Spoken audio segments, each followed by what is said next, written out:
Buenas noches con todos. Hoy día, continuando con nuestro ciclo de conferencias sobre neuroderechos y políticas que se van a tomar en base a datos. Tenemos a nuestro segundo ponente, Luis Chía, que nos va a dar una conferencia sobre escribiendo la cuarta revolución industrial, máquinas, datos, programación y tú. Luis Chía tiene un bagaje profesional que actualmente se encuentra laborando es el principal gestor de datos del BCP y va a tener mucho que decirnos esta noche. Adelante, Luis Chía. Un gusto escucharte. Muchas gracias, Marco. Buenas noches con todos. Les voy a compartir mi pantalla. Por favor, me confirman cuando se vean.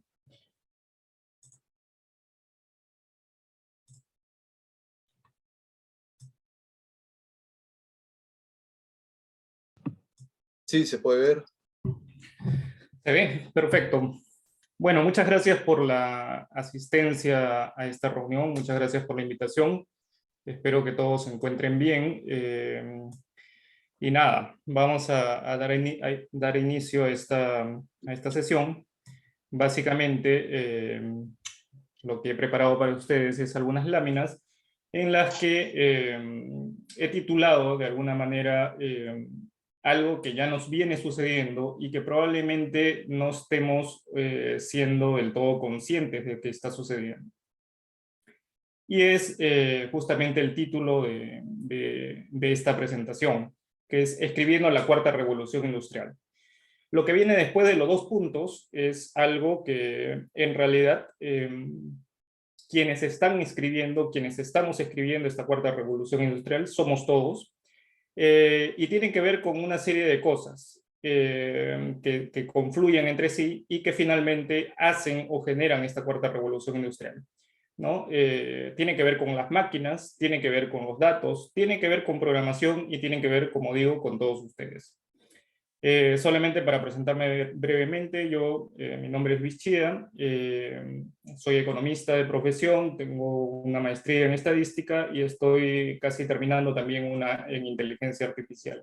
Justamente por el tipo de futuro cercano que veo en términos de lo que se nos viene como sociedad, como mercado laboral y como la vida de día a día, ¿no?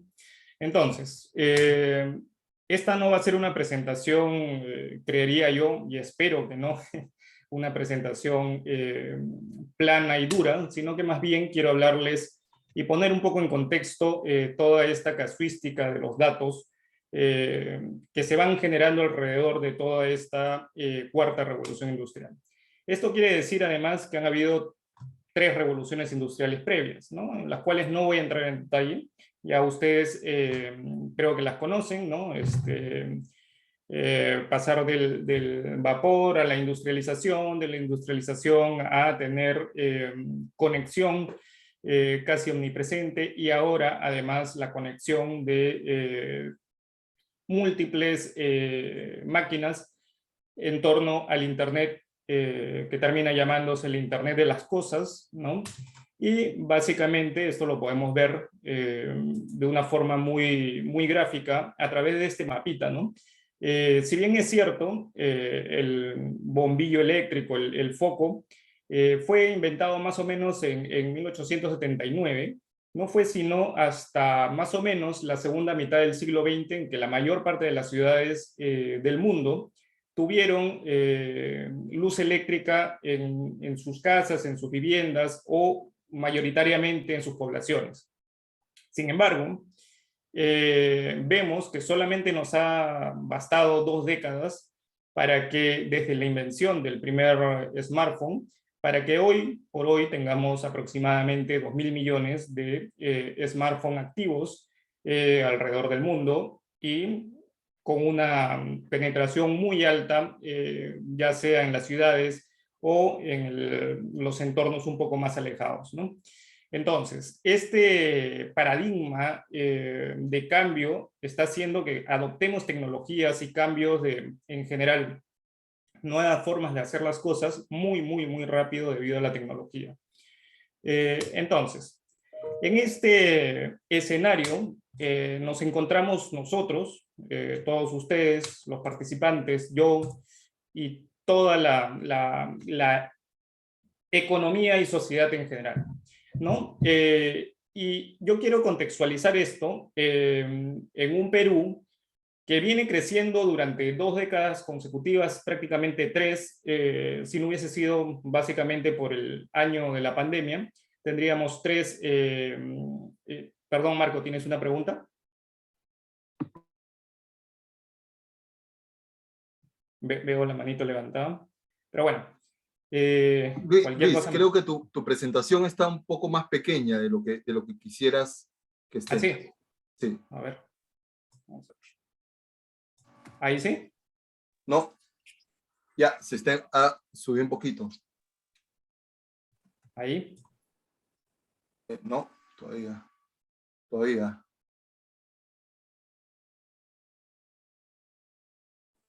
¿Nada? Está. Sí, creo que tienes que ajustar el otro extremo. A ver. Yo lo tengo en pantalla súper grande. A ver, voy a dejar de compartir y voy a volver a compartir para ver si así cae. Gracias.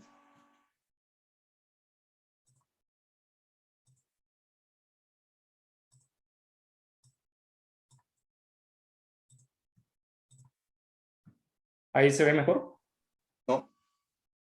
No, pero.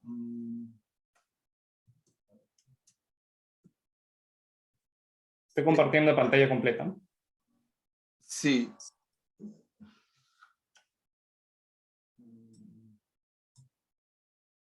Ahí, nada. No. A ver. Vamos a ver. ¿Puedes compartir una sola aplicación y no la pantalla completa, por favor? Estoy compartiéndote la pantalla completa. Qué raro. Sí. A ver. Ahí. Claro, ya está. Muy bien. Perfecto. Sí, Entonces, vamos gracias, nuevamente. sí. No, al contrario. También, disculpen la pequeña... Ahora sí está perfecto, Luis. Muchas gracias. Ya, perfecto. Bueno, entonces, como les iba diciendo, aquí hemos adoptado nuevas tecnologías súper rápido, ¿no? Por recapitular, 1879 se inventa el primer bombillo, mediados del siglo XX, recién todas las ciudades tienen electricidad, sin embargo, solo en 20 años, 2.000 millones de nuevos smartphones en operación. Esto acá según cifras del BID, ¿no? De hecho, este es un videíto que extraje del BID. Y todo esto se da en el contexto de un crecimiento económico muy sostenido. Básicamente, esta parte, la mitad del gráfico, digamos, nos indica que hemos estado creciendo pues a tasas de alrededor del 7% anual durante casi 3 décadas consecutivas. He puesto una serie mucho más grande de la que estoy hablando en realidad, por ver que antes de eso en realidad no sucedía necesariamente así, teníamos muchas fluctuaciones, y esto nos está llevando a algo que es súper importante, ¿no? Cuando hay crecimiento, hay necesidades adicionales que se van generando en la economía. Incluso este año tenemos una proyección de 2.9%, a pesar de haber tenido la pandemia, a pesar de tener algo de inestabilidad política, pero seguimos proyectados a seguir creciendo, ¿no? Entonces, todo este contexto nos lleva a algo que es extremadamente bueno, y es decir, que hubieron 3 revoluciones industriales anteriores en las cuales no necesariamente pudimos participar, y no porque no quisiéramos, sino que porque probablemente las condiciones no estaban dadas como para eso. No teníamos grandes industrias del acero para la primera revolución industrial, no teníamos básicamente tecnologías de microchips para la tercera revolución industrial, pero sí tenemos oportunidades dentro de este crecimiento que se está dando dentro del Perú, que se está dando dentro del mundo y que la pandemia ha ayudado a acelerar muchísimo. Y es que cuando un país crece, cuando el mundo crece, cuando las economías crecen, esto genera datos, información, como ustedes prefieran llamarla, que puede ser consumida, pero, y aquí viene el tú, alguien debe procesarla para darle valor. Entonces, viendo un poquito más ya en detalle, el crecimiento económico solo es posible con infraestructura de comunicaciones. Hoy por hoy ya no es como antes, ¿no? Necesitamos sí o sí tener infraestructura de comunicaciones, y estos son algunos gráficos que he obtenido de la ITU, la Unión Internacional de las Telecomunicaciones, para el Perú específicamente. Tenemos que hay una cobertura de redes de comunicación del 85%, esto acá es bastante importante, y 65% al 2020 de la población peruana estaba con cobertura de al menos 4G, ¿no? Lo cual es sumamente relevante e indica que no estamos, digamos, desfasados en términos de infraestructura tecnológica para poder hacer. ¿Para poder hacer qué? Lo que vamos a ver en un momento, que es básicamente trabajar con datos y no quedarnos en esta cuarta revolución industrial, y podemos ser los líderes, podemos ser todo lo que querramos siempre y cuando nos lo propongamos, ¿no? Entonces, siguiendo con las estadísticas, tenemos algo que es también sumamente importante. Tenemos aproximadamente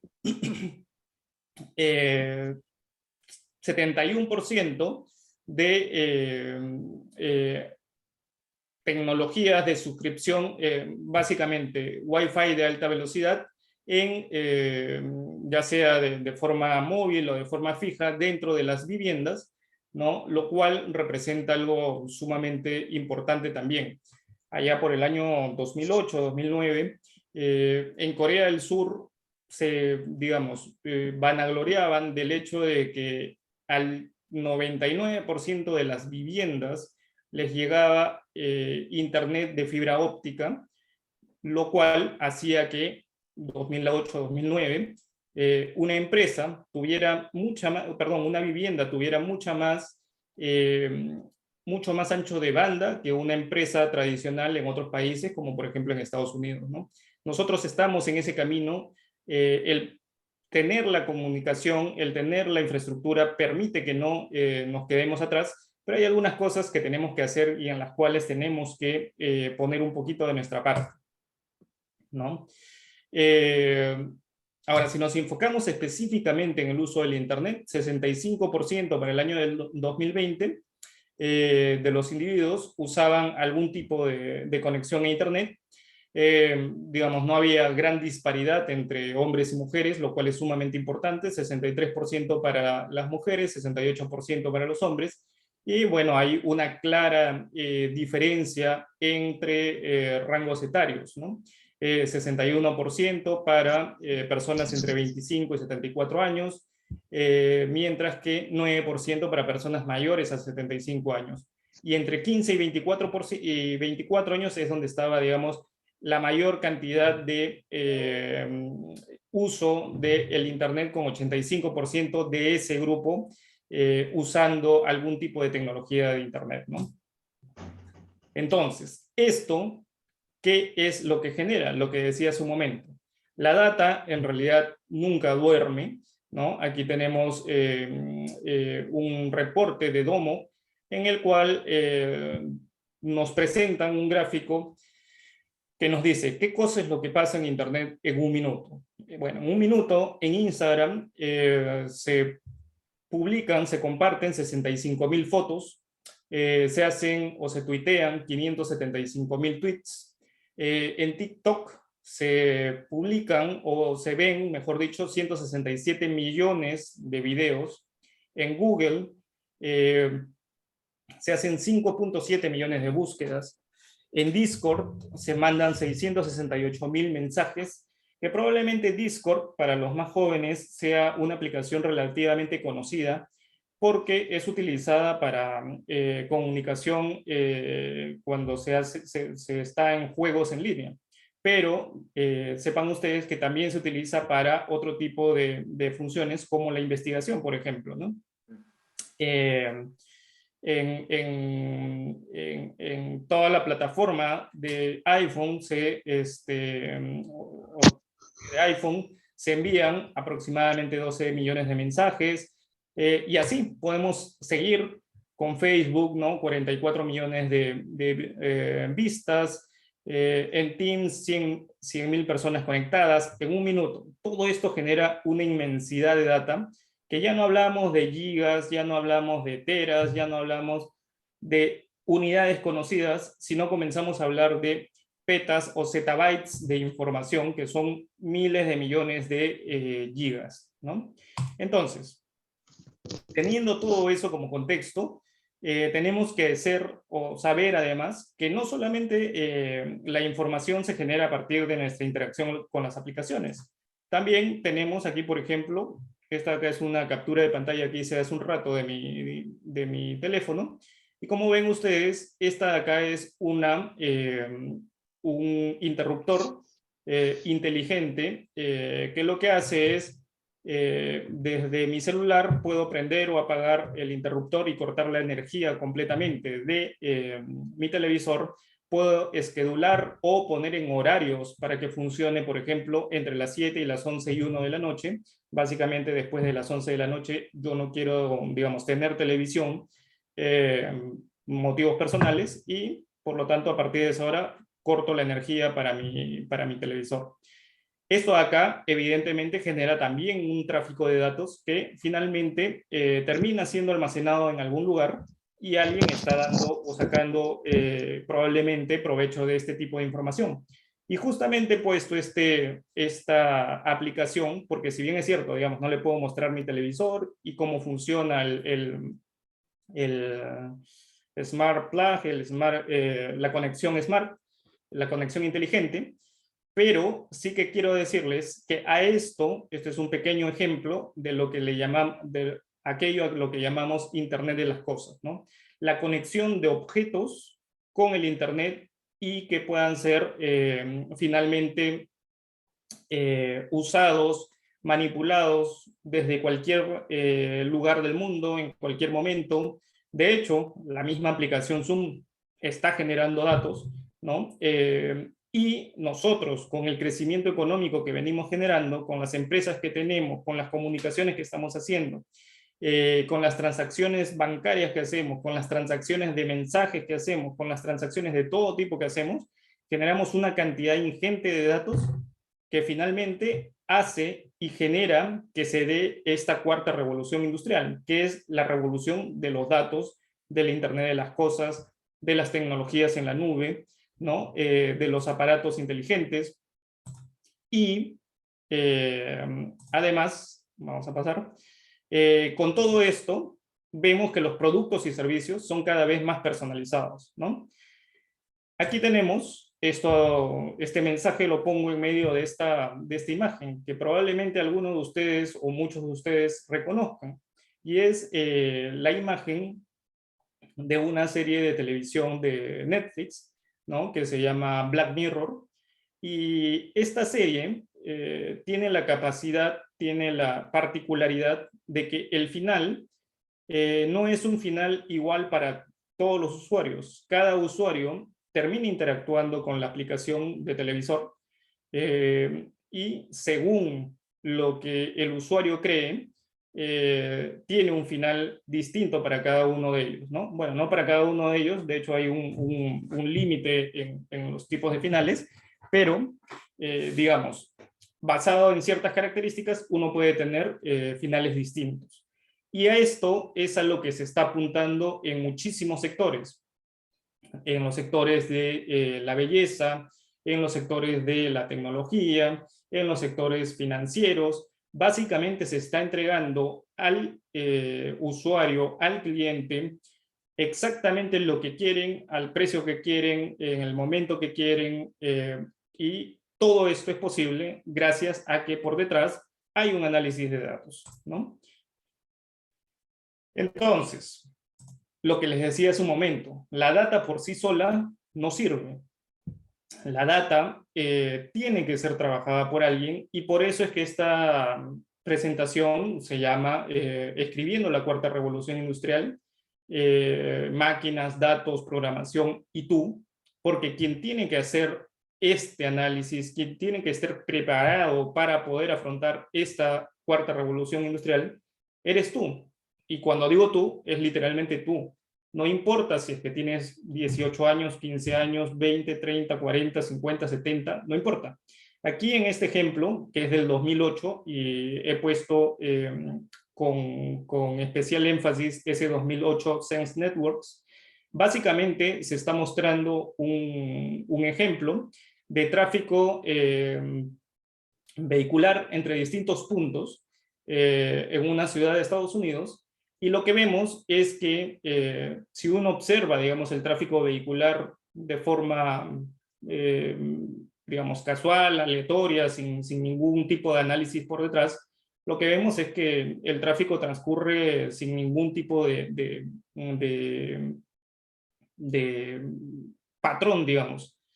Pero cuando uno hace el análisis por detrás, encuentra que las transacciones, los puntos de origen y final de un viaje terminan señalando que existen, por ejemplo, pequeñas comunidades dentro de esta pequeña ciudad, ¿no? Lo mismo sucede con transacciones de tipo, le estoy llamando transacciones a cualquier interacción que hacemos unos con otros. Lo mismo sucede, por ejemplo, en Twitter, lo mismo sucede, por ejemplo, en cualquier aplicación social como, por ejemplo, Facebook, en donde el analista de datos es capaz de sacar información que de otra manera no hubiese podido encontrar.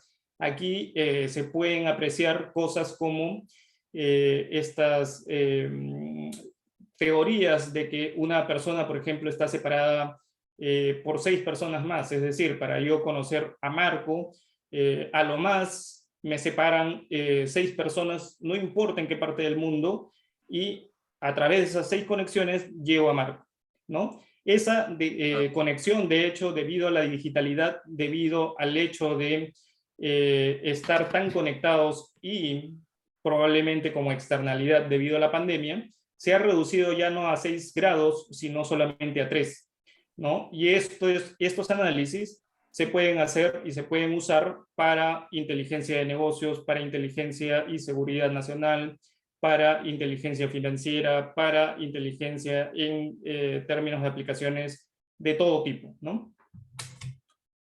Entonces, básicamente la data por sí sola no sirve. Para encontrarle el valor hay que trabajar. Si alguien, sin alguien que la trabaje, esta data es simplemente como el oro, ya sea bajo un cerro o ya sea bajo el mar. Está ahí, ¿no? Está ahí, pero no la usamos, no le sacamos, no la unimos como una pepita de oro, no le sacamos brillo, no vemos su valor si es que no la trabajamos. Entonces, aquí viene algo, digamos, que es sumamente importante y que especialmente los jóvenes deben ser, digamos, los impulsores, y además van a ser quienes más tengan posibilidades de aprovechar esta cuarta revolución industrial. Y es que las decisiones en general deberían o deben ser tomadas basadas en datos, y aquí yo les pongo un mapa de Lima en el que sobrepongo 2 tipos de algo que se llama isocronas, ¿no? La máxima distancia desde un punto determinado al que puedo llegar en un tiempo determinado. Los puntos azules son comisarías dentro de cada una de los distritos o zonas de Lima, y toda el área roja, por ejemplo, es a donde un patrullero podría llegar máximo en 10 minutos. Entonces, esto quiere decir que si vemos, por ejemplo, hay zonas que claramente van a quedar sin ningún tipo de protección policial de inmediato, ¿no? No va a haber capacidad de reacción súper rápida, especialmente en la periferia de estas capas que se llaman isocronas, y si es que nosotros tenemos solamente en este caso la ubicación de las comisarías, calculamos el tráfico y marcamos estas áreas, podríamos tener, por ejemplo, saber qué áreas van a quedar desprotegidas, qué áreas van a necesitar de que probablemente un patrullero esté por aquí, ¿no? En esta área de Santa Anita, por ejemplo, más o menos,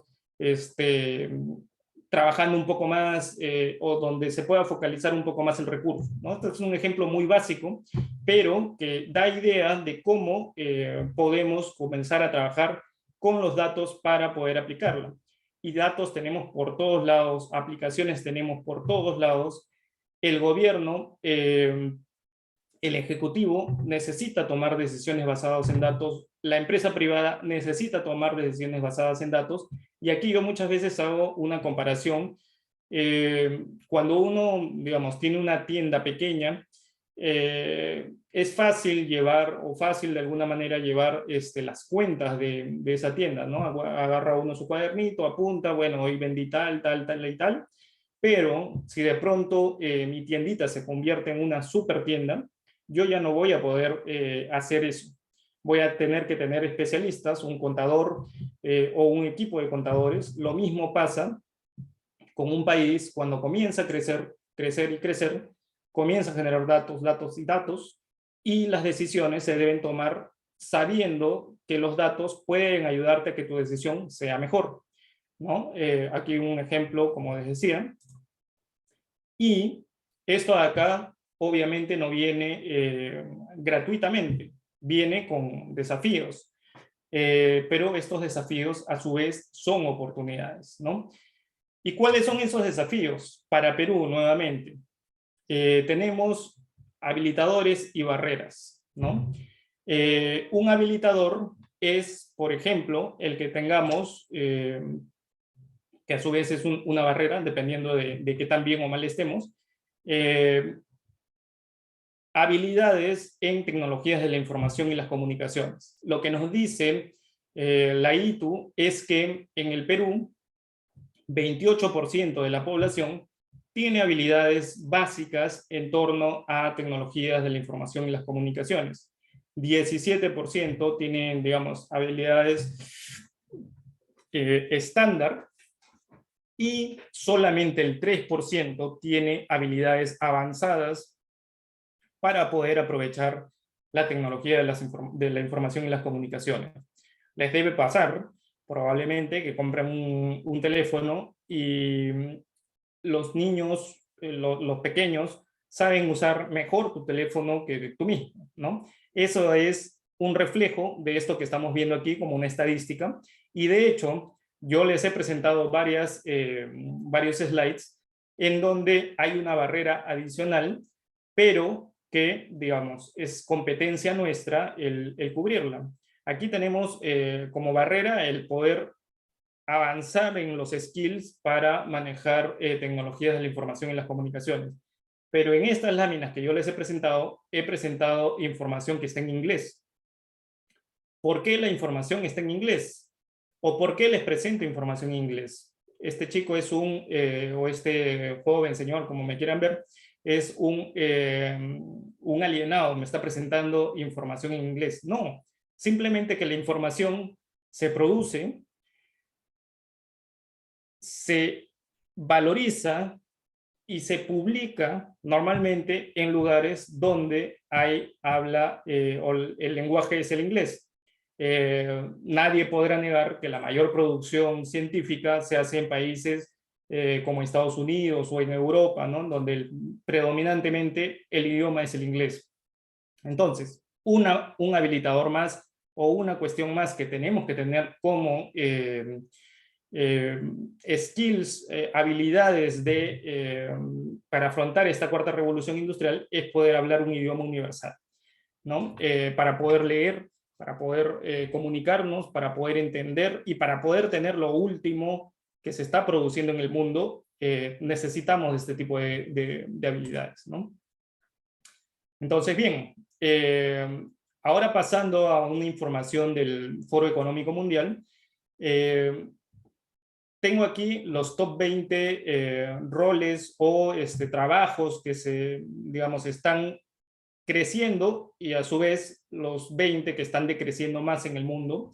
Esto acá para el año 2020, sin embargo no sirve. Tenemos analistas y científicos de datos como primera carrera, digamos, oficio, ocupación, o como prefieran verlo. Inteligencia artificial y machine learning, especialistas en Big Data, especialistas en marketing digital y estrategia, especialistas en procesos de automatización, profesionales de desarrollo de negocios, especialistas en transformación digital, analistas de seguridad de información, etc. Básicamente, trabajos que tienen que ver con tecnología, con datos o con habilidades para tratar con datos o con tecnología, ¿no? La cuarta revolución industrial se trata de eso. Ahora, una pregunta que puede ser legítimamente hecha. ¿Quiere decir esto que los trabajos se van a perder? No, o no necesariamente. Tenemos que reinventarnos y, por ejemplo, alguien que antes era simplemente, entre comillas, ingeniero industrial, puede hoy pasar a ser un ingeniero de computación en la nube, ¿no? Los trabajos se van transformando. Esto acá sigue siendo un gráfico del Foro Económico Mundial, en el cual básicamente lo que te están diciendo es, oye, antes eras A, hoy con algunas skills, con algunas habilidades adicionales vas a ser, o tienes capacidad de ser B, ¿no? Pero está en nosotros el poder hacer eso. Y una de las cosas más importantes que nos está diciendo todo esto es, oye, ¿cómo está América Latina en términos de su posición competitiva respecto al mundo? Y es que en este momento, por primera vez, estamos en capacidad de competir, pero tenemos que ser conscientes de todo esto que está sucediendo, ¿no? Tenemos que ser conscientes de que si estudiamos ingeniería, si es que estudiamos marketing, si es que estudiamos recursos humanos, si es que estudiamos para hacer ventas, lo que sea, tenemos que estar también con algún tipo de habilidad que nos permita manejar información, datos y tecnología, ¿no? Entonces, como conclusión, y para los más jóvenes que se están empezando a preparar o que probablemente estén en las distintas carreras de la universidad, ¿qué debemos hacer? Entre otros, algo sumamente básico y que pareciera estar dominado, pero en la práctica no lo está. Oigan, usemos Excel. Es sumamente importante. Trabajemos bases de datos, aprendamos a usar Oracle, no es complicado. Aprendamos a usar Python, R, aprendamos a usar herramientas de visualización. Y si ustedes me dicen, oye, pero esto tiene un costo. Bueno, hoy por hoy, casi todos los servicios son gratuitos. Ya, o si no son gratuitos, son de muy bajo coste. Ya no hay, digamos, hegemonía de algún grupo, de algún país, de tener la información. Podemos entrar a YouTube, encontrar tutoriales para lo que sea. Tenemos Google Cloud, en plataforma en la que podemos codificar en Python, podemos codificar en una serie de lenguajes y a costo cero, o cuando queremos ir un paso más allá, a un costo muy bajo, ¿no? Yo recuerdo que cuando hice mi primera maestría en el año 2009, al terminar para hacer la tesis, tuve que comprar una computadora nueva. Básicamente porque mi computadora previa no daba para poder hacer las simulaciones que tenía que hacer de una distribución estadística. Tuve que comprar la última generación, me costó un montón de dinero, y hoy que estoy desarrollando una aplicación de inteligencia artificial, para este nuevo máster que estoy haciendo, básicamente con $50, que claro, comparado al costo de una computadora es básicamente muy poquito, tengo capacidad de procesamiento para los técnicos o para los tequis de más de 50 gigas de RAM, cosa que no podría tenerlo ni siquiera con la computadora más cara que pueda acceder a nivel de usuario. ¿Y por qué? Porque tengo este tipo de servicios de Google en la nube. Entonces, en este momento, por ejemplo, no me serviría de nada comprarme una computadora porque tengo este tipo de servicios. No tenemos excusas, en otras palabras. Podemos entrar a esta cuarta revolución industrial, podemos ser competitivos. Y aquí traigo a colación la teoría de dos semiólogos súper importantes, peruanos ellos, Eduardo Zapata y Juan Biondi, que tienen o plantean que para los peruanos es por la cultura y el bagaje cultural que provienen de una cultura básicamente oral antes que escribal, como las europeas, por ejemplo. Es decir, que el quechua, por ejemplo, se habla y no tiene escritura. Es más fácil pasar del tipo de codificación oral a un tipo de codificación digital. Es decir, es más fácil para un peruano volverse digital que para un europeo volverse digital, por decir cualquier cosa, ¿no? Por poner cualquier ejemplo. Entonces, eso quiere decir que tenemos las capacidades, podemos hacerlo, no se necesitan grandísimas cosas para poder entrar a ello, y nada, estamos ahí, tenemos que escribir esta cuarta revolución industrial, tenemos que dejar de pensar que alguien nos tiene que solucionar la vida en cualquier aspecto de, oye, a ver cómo se usa el celular, aprender uno mismo, oye, tengo que seguir siendo competitivo en el mercado laboral. Llevas un cursito en YouTube, o sea, está abierto, podemos hacerlo. Y es eso lo que quería compartir con ustedes. Así que nada, no sé si tienen preguntas y les agradezco por haber escuchado esta presentación. Muchas gracias a ti, Luis. Bien, vamos, tenemos algunas preguntas.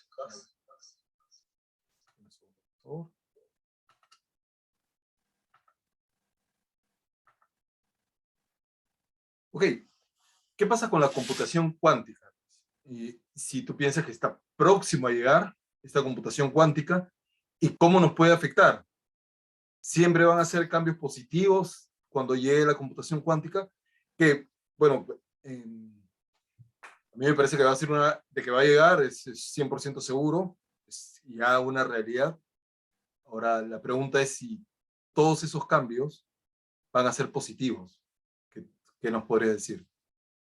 A ver, en general, creo que todos los procesos de cambio traen aspectos positivos y negativos.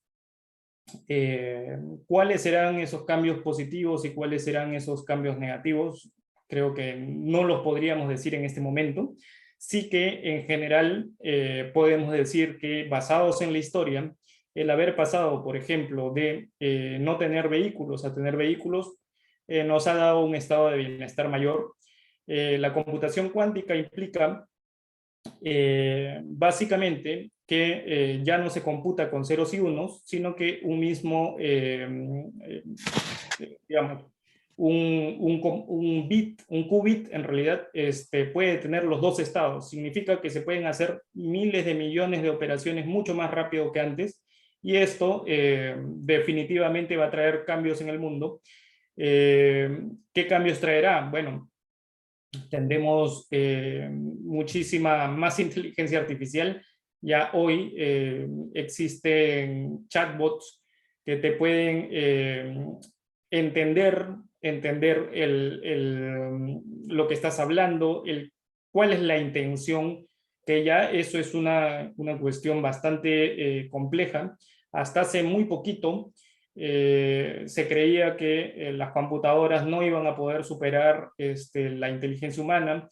Se ha superado ya la prueba de Turing, ¿no? De Alan Turing, que lo que básicamente ha hecho es confundir a una serie de expertos, la inteligencia artificial, haciendo creer que quien estaba hablando con dichos expertos era un niño de 13 años, ¿no?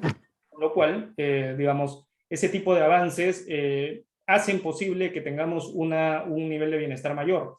Hoy tenemos a Benjamín Castañeda, por ejemplo, doctor en electrónica, y que está haciendo a través de, usando también componentes de inteligencia artificial, eh, posible la telemedicina en el Perú, ¿no?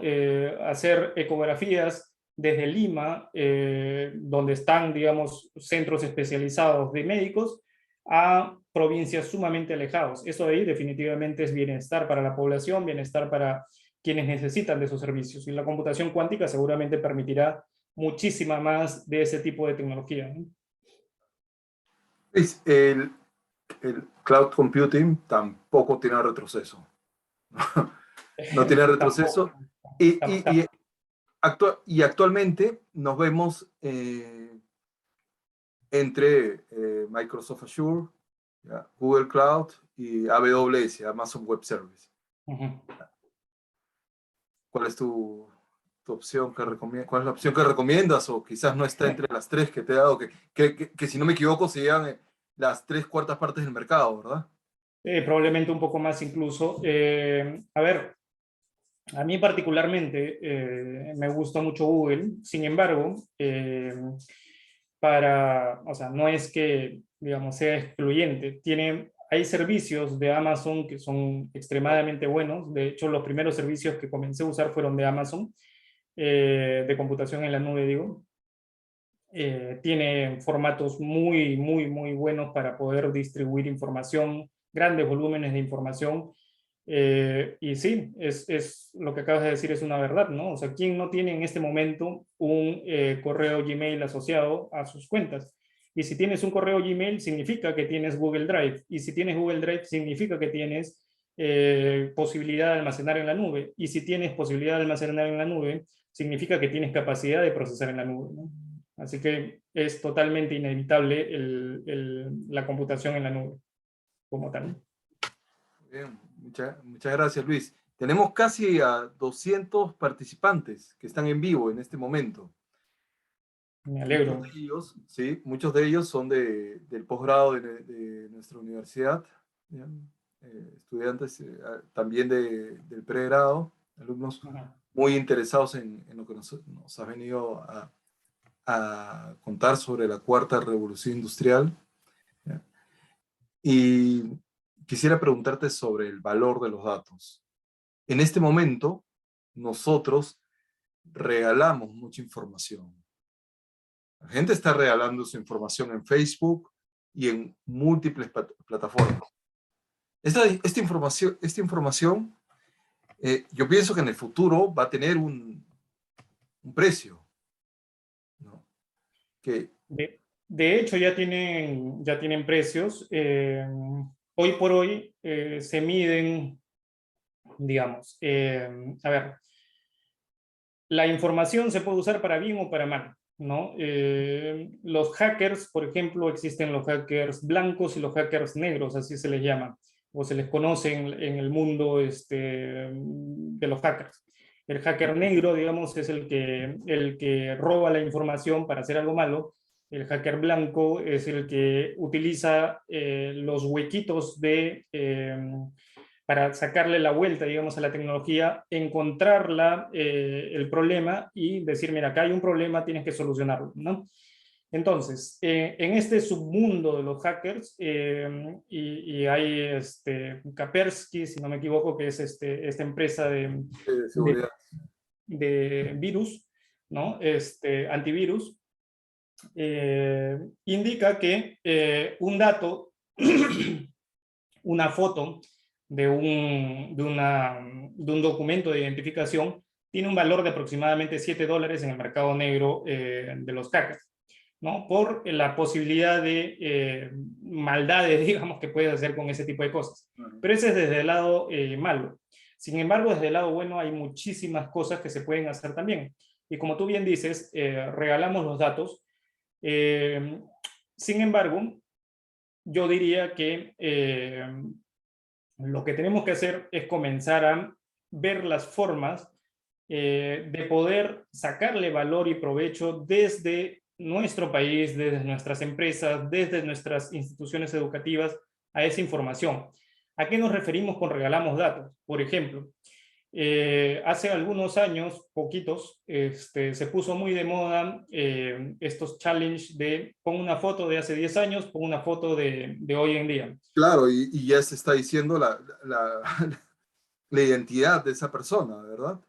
Se está diciendo la identidad o se está, en realidad eso fue usado para entrenar un algoritmo que pudiera identificar y proyectar cómo va a ser una persona dentro de 10 años, dentro de 20 años, dentro de 30 años, y eso de ahí tiene un montón de aplicaciones, porque a través de la visualización de las imágenes, por ejemplo, se pueden identificar enfermedades, se pueden identificar y adelantarse a esa enfermedad, prevenirla, ¿no?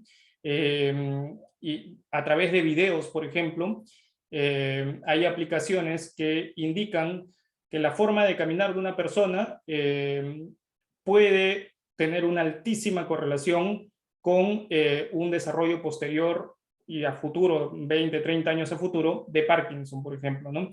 Entonces, claro, regalamos información, pero también deberíamos nosotros no solamente ser conscientes de que la estamos regalando, sino de que podemos nosotros mismos aprovecharla, ¿no? Y podemos siempre extraer la información que, entre comillas, estamos regalando, ¿no? Sí, es verdad. Estamos en un mundo en el que ya está cambiando mucho, ¿no? Los objetos en casa están también dando información. Eso, hablaste también del Internet de las cosas. Uh-huh. La máquina, la lavadora, está dejando información porque objetos como lavadora, refrigeradora, que se pueden ya conectar a Internet, que se pueden, tantos objetos desde dentro del hogar, y se especula que estos artefactos o aparatos, ¿no? Como Alexa, ¿no? Similares, escuchan las conversaciones. ¿Por qué? Porque hablamos de determinado tema. A mí me ha pasado que estaba hablando sobre un país, la India, un país que nunca hablo de la India, y de pronto, bueno, se presentó un tema, ¿no? Recurrente, que empezamos a hablar sobre la India, y me empezado a llegar publicidad sobre la India. Puede ser coincidencia, una rara coincidencia, pero es posible, ¿no? Sí, no, de hecho, es como lo dices, existen algunos países que utilizan, de hecho, la información directamente de los celulares, captan de los celulares para poder entrenar algoritmos y luego poderte dar una recomendación, como en el caso que acabas de mencionar, ¿no? Y en efecto, y muchas veces ahí hay que tener en cuenta que nosotros mismos hemos dado permiso para que hayan esas escuchas, Claro. aunque no Cuando nos leímos, hayamos dado cuenta, cuando porque leímos descargamos esa, una aplicación y decimos, sí, aceptado. acepto, Uh-huh. y no leí todos los términos y condiciones de la aplicación, ¿no? Nunca lo hemos hecho. Claro. Tal cual, tal cual, tal cual. Cuando todos hemos registrado nuestro Gmail, le habíamos dado permiso a Google para que escanee nuestros correos electrónicos. Y Hay mucho de eso, pero como, o sea, en este momento nosotros somos, digamos, el producto, eh, pero, claro, en algún momento recibimos algo a cambio, los servicios de email, los servicios de almacenamiento, etcétera. Y a mí me gustaría verlo, esto acá puede dar a veces un poco de miedo, a veces un poco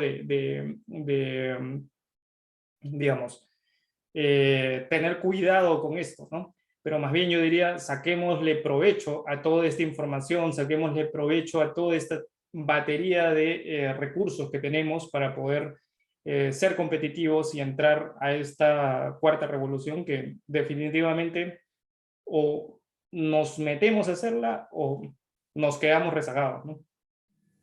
Sí. Hay algunas preguntas que estoy viendo aquí. Te voy a robar un par de minutos más, ya que, Sin problema. ya has cumplido la hora que, que habíamos acordado. No, Gracias. no, sin problemas, adelante. Mira, Robert Arango nos pregunta, nos dice, ¿no? Dentro de la red hay algoritmos que cada vez están buscando productos en las redes sociales, ¿no? Correos, ¿no? Y si esto sería, bueno, podrías llegar a ser algo positivo, ya que va a mejorar los resultados que se tengan en publicidad que nos llegue, ¿no? Sí, pero no solamente no solamente va por ese lado, ¿no? A ver, el desarrollo de la inteligencia artificial, eh, el campo en el que más pensaría yo que se debe desarrollar es el campo de la lingüística. ¿Por qué? Porque con el lenguaje es con lo que se hace absolutamente todo. No hay economía sin lenguaje, no hay transacciones sin lenguaje, no hay comunicación sin lenguaje. Y esto que acabas de mencionar, de que en efecto hay algoritmos que están entendiendo, procesando lo que uno escribe, lo que uno manda, puede ser empleado para diversas cosas. Por ejemplo, hacíamos una solución de inteligencia artificial para en la maestría, para una empresa de Costa Rica, que tenía una aplicación, entre comillas, sencillita, que trataba de, oye, yo importo muchísimas maquinarias y tal, eh, lo que genera mucho flujo, un flujo muy grande de correos electrónicos que yo no necesariamente puedo leer o tengo que tener a muchísima gente diciendo, léeme estos correos. Entonces, la solución era, mira, basado en lo que está escrito, nos dieron acceso al correo, basado en lo que está escrito, te salta la alerta, lee este o no lo leas. Una especie de identificador de, entre comillas, spam o no spam, que no necesariamente es spam, simplemente que no tienen la urgencia o la importancia que debería tener para un ejecutivo de alto nivel que tiene el tiempo limitado y que no se puede dedicar a leer todos los correos que puedan haber, ¿no? Claro. Entonces, eso es inteligencia artificial, que también ha llegado para quedarse también. Eso sin duda, sin duda. Lo vemos por todos lados. Las fotos hoy son, te tomas una foto y por lo menos yo salgo más bonito o me veo más bonito porque Bueno, automáticamente el algoritmo está aplicando inteligencia artificial. Si uno sale con, no sé, una heridita pequeña, de pronto en la foto sale sin esa herida y cosas así, ¿no? sí, sí, sí, es increíble. Bueno, yo prefiero no usar nada para no decepcionar después. No. Es enfocándonos en el Perú, ¿qué cambios ves? Ha habido, dentro de lo malo que ha pasado sobre este mundo, pues, sobre la pandemia, ¿no? Ujú. Yo pienso que hemos avanzado varios años. Sí, claro. Hemos avanzado varios años. Quizás no tanto técnicamente, porque siempre la tecnología ha estado ahí, ¿no? Pero es un tema más cultural. Transformación digital, para mí es tiene que ver más que todo con la cultura, ¿no? Vemos, por ejemplo, cosas sorprendentes, ¿no? A- el otro día estaba uno de estos señores que estaba cuidando el auto, bueno, lo que nos pasa a muchos ahora, que salimos sin monedas porque lo hacemos todo a través del celular. Yo me pregunto, ¿y usted tiene Yape? Me dijo, sí, aquí está mi, mi, Tu código QR. su código QR, ¿no? El heladero tiene Yape, cosas que hace un par de años no nos hubiésemos imaginado. Eh, Sí, yo te cuento. sí, Adelante, adelante. a lo que voy es, ¿qué cambios ves en el Perú en el marco de inteligencia artificial? Mira, como bien dices, la pandemia nos ha hecho adelantarnos varios años. Sí, Hace 2 años la gente no compraba en Facebook Market porque decía, oye, si me estafan. Claro, Hay un tema de mayor confianza entre las personas, lo que está implicando un cambio cultural. Hay mayor confianza en la tecnología, lo que acabas de mencionar, los códigos QR. Yo estuve en China en el año 2019 y yo veía los códigos QR incluso para las personas indigentes. Y yo decía, pucha, para que esto acá pase en Perú, 10 años por lo menos. Y vino la pandemia y, caballero, todo el mundo a aprender a comprar por delivery, a aprender a pagar por transacciones no monetarias. O sea, definitivamente claro. esta pandemia nos ha acelerado un montón en Y, lo que es tecnología, ¿no? y muchas veces nos han hecho reconocimiento facial y no nos hemos dado cuenta. Eh, Eh, eh, claro, Eso es algo que también, digamos, hoy por hoy los vehículos de alta gama ya están viniendo con temas de biométricos. Ayer o hoy, no recuerdo bien, estaba leyendo que ya por primera vez se había logrado eh, que una persona que tiene parálisis total pueda comunicarse con una integración de chips cerebrales con una comunicación un poco más fluida. Los estudios pasados habían hecho que puedan decir sí, no, y ya está. Ahora, las personas van a poder, por ejemplo, tener esta comunicación a través de sus ondas cerebrales, pasándolas por un chip, y la primera cosa que dijo esta persona con parálisis total era... Aquí por Quiero acá. mucho a mis hijos. Acá es una literalmente revolución en este caso, la medicina a través de los algoritmos, a través de la electrónica, a través de los dispositivos biotecnológicos, por decirlo así, ¿no? Pero sí, lo que tú dices también es nuevamente, yéndome a China, que los países asiáticos están sumamente avanzados en esto. Eh, las estaciones de tren es casi una necesidad para ellos, esto del reconocimiento facial. No necesitas presentar en un aeropuerto o en una estación de tren tu pasaporte, porque ya te reconocieron automáticamente. Y solamente en aquellos casos en los que no te han reconocido tienes que hacer esa presentación. Y claro, en un país con millones, miles de millones de personas, o sea, es una necesidad poder contar con ese tipo de tecnología, ¿no? sí, sí. Bueno, para muchos casos puede ser para bien y bueno, de repente Sí, en algunos estados no, no tanto, ¿no? No, siempre puede haber una mala acción, y ahí habrá también que saber regularnos, saber conocer, y justamente el conocer de esto es lo que nos va a permitir poder cuidarnos de esto mismo y hacer que siempre funcione para bien en lugar de para mal, ¿no? Luis, quiero encontrar eh, una pregunta. Han habido varias que acá que no las he visto, disculpa. Tranquilo. Eh,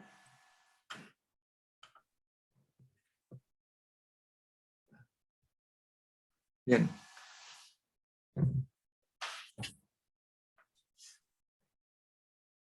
Jesús nos dice, en psicología, la inteligencia artificial, ¿no? Dice que con la inteligencia artificial es posible llegar a formar, a controlar, ¿no? El comportamiento de la población, ¿no? ¿Tiene ese futuro? ¿Se puede llegar a controlar a una población con inteligencia artificial? A ver, ese es un tema que está bastante puesto sobre la mesa. De hecho, tenemos casos de perfiles psicométricos que han sido utilizados de forma escandalosa, digamos. Tenemos el caso de Cambridge Analytica, que utilizó en efecto datos de Facebook para Y, poder perfilar a las personas y su intención de votación, y le salió ¿no? bien. Y le salió bastante bien, creo yo. Y como eso, hay muchos casos que pudieran usarse para hacer un perfil psicológico. Ahora, este perfil psicológico no necesariamente tiene que ser un perfil para mal. ¿no? Podría bien usarse para ayudar a las personas. De hecho, tengo colaboración con un médico psiquiatra que a través de una solución de inteligencia artificial, él detecta cuando uno de sus pacientes en edad escolar está teniendo propensión a la depresión, y por lo tanto esa alerta hace que este médico le pueda avisar a la familia para que lo lleven a, digamos, que haya un control y no pase a mayores, ¿no? Entonces, son cosas que se pueden ir desarrollando y que cada vez serán más normales, y cada vez los algoritmos te dirán, oye, a ti te gusta tal cosa, tú necesitas tal otra, y tu perfil psicológico es tal. Y en ese momento, probablemente sean, como casi todas las tecnologías, más cosas buenas las que traen que cosas malas, ¿no? Además, como humanos, sabemos regularnos y sabemos ir llevando estas cosas por el camino del bien, digamos, ¿no? Ujú, claro, pero qué va a pasar el día que ya se tenga tanta información sobre nosotros que, por ejemplo, nos puede limitar para el acceso a algunos trabajos, porque se sabe que vamos a tener determinada enfermedad, ¿no? Algo así. Tiene unos puntos de inteligencia artificial que va a avanzar tanto, tiene algunos puntos flacos muy debatibles, ¿no? Eso es, sí, en efecto, es muy debatible, pero como decía hace un momento, ¿no? Esto acá se puede ver siempre para el lado bueno, para el lado malo. Lo bueno aquí, en este punto específico, es que tenemos una autoridad de protección de datos que es sumamente rigurosa, que probablemente no sea tan conocida, pero nuestros datos, que claro, siempre en el mercado negro se pueden contrabandear, etcétera, pero no va a ser la práctica común, ¿no? La práctica común va a ser que la autoridad regula, y en esa regulación, oye, yo no puedo vender tu información, Marco, a una empresa porque tú no me has dado la autorización para venderla, y eso ahí va a suceder en general, ¿no? Yo pensaría que no hay que tener miedo a ese tipo de situaciones, ¿no? Claro, ya. Muy bien. Luis, te doy las gracias. Has estado un poco más de una hora con nosotros. No, gracias a ustedes, y como siempre, cuando quieran podemos conversar, podemos tener mayor acercamiento, con muchísimo gusto, ¿no? Sí, nos has impartido una conferencia muy interesante, muy bonita, muy didáctica también. Me ha gustado mucho la presentación que has hecho con Sam. No es una PPT, ¿no? ¿Qué estás usando? Esa es mi última pregunta. Estoy usando una aplicación que es conocida, se llama Prezi. Ah, sí, Eh, Prezi, claro, lo conozco, pero y ya lo has hecho también, lo has construido también, que ya no parecía Prezi. bueno, hay que irle dando un poco de forma a veces a las cosas para que se vayan viendo bien, ¿no? Muchas gracias, Luis. Te agradezco por haber venido esta noche. A ti, Marco, muchas gracias a todos. Nos vemos. Chao, chao. Nos vemos. Gracias por venir. Gracias, profesor. Gracias, compañeros. Buenas noches. Gracias a todos. Gracias, profesor. Gracias, compañeros. Gracias, buenas noches. Gracias. Gracias, profesor. Casi Gracias a todos. personas. Muchas gracias. Gracias a Hasta luego, todos. profesor. Gracias, muy buena disposición. Gracias. Gracias. Gracias por la información muy interesante. Muchas gracias. A ustedes. Gracias. Muchas Gracias. gracias. Muy amable. Muchas gracias. Gracias.